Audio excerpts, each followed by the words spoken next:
Welcome to this short presentation on integration of objective structured clinical examination and objective structured practical examination in the Roganidana practical exams.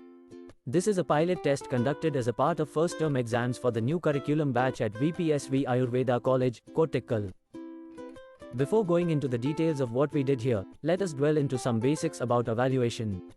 The purpose of practical exam is to assess the knowledge and skills of the students in a clinical scenario. In this era of competency-based education, two terms are important: competence, which means what a physician is capable of doing, and competency, meaning what a physician actually does. The current pattern of our practical exams include long case, short case, lab practicals, spotting and the oral examination or viva. All of these methods have their own merits and demerits, but in general these methods lacks objectivity and reproducibility. A good assessment instrument should have the following characteristics: objectivity, so that the assessors are clear about what is required from an examinee; validity in terms of face and content; reliability or reproducibility; educational impact, so that the students are driven to learn more in depth; and finally utility index, which is a product of educational impact, validity, reliability, cost and acceptability. There are several new assessment methods that we can implement, including DOPS, mini-SUCs, case-based discussion, etc. Let us look into OSCE and OSPE. OSCE means Objective Structured Clinical Examination and OSPE is Objective Structured Practical Examination. These are methods of objectively testing the clinical and practical knowledge and skills acquired by the students during the medical curriculum. We know the Miller's Pyramid of Assessment. OSCE targets the shows how level of Miller's Pyramid of Assessment. Here the candidates move through a series of time-limited stations in a circuit for assessment of their performance in a simulated environment. OSCE can be implemented as a part of formative assessment as well as summative assessment. However, it is more beneficial as a formative assessment tool because of the fact that it can identify learning gaps and provide specific and tailored feedback to the students.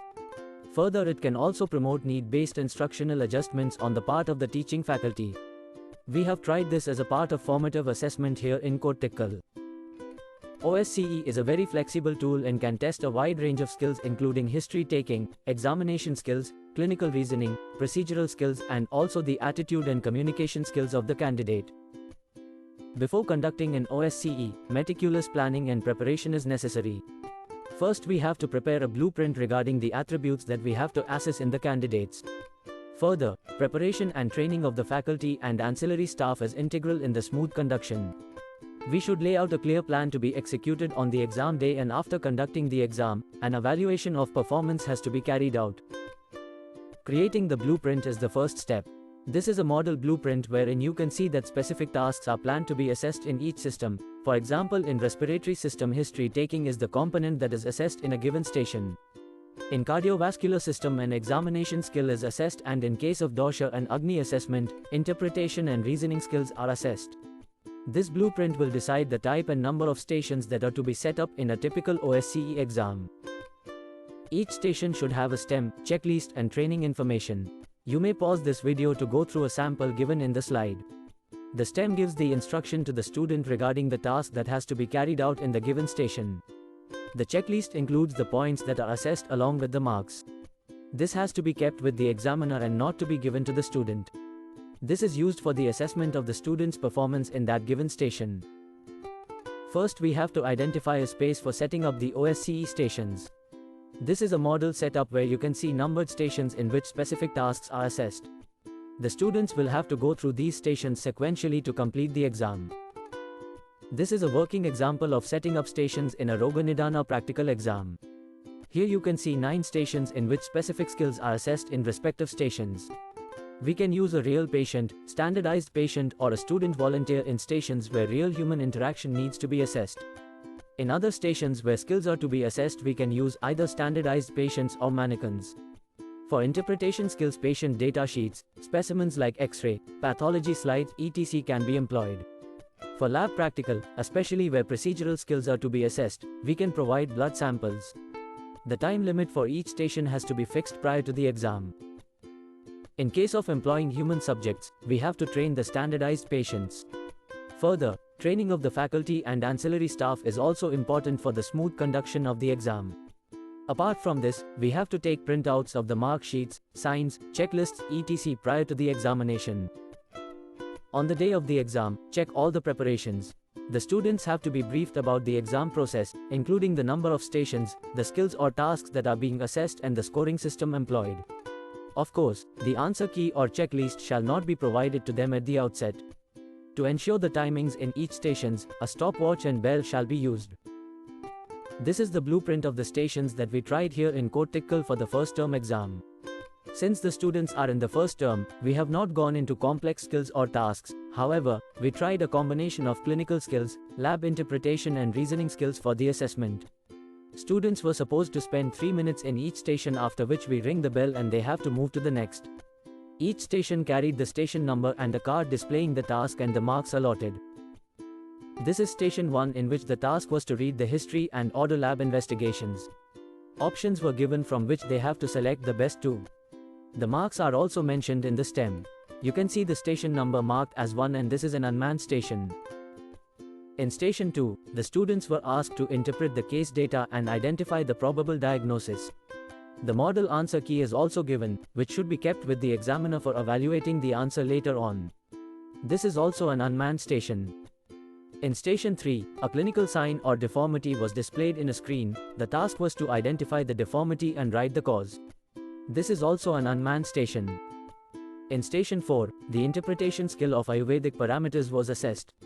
Representational images were used to provide the necessary information and the student has to identify the parameter in question.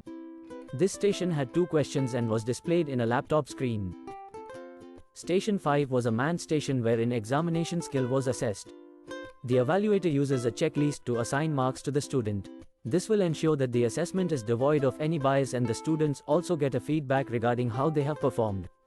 Here in this case, the task was to examine the blood pressure and a mannequin was employed for this purpose. You may pause the video to see the checklist that we used in this station. Such a method can be beneficial in formative assessment so that we can provide specific feedback regarding procedural skills. Station 6 had a chest mannequin and the student was supposed to demonstrate palpation of apex beat. This was also a manned station where an evaluator with a checklist does the assessment of the procedure.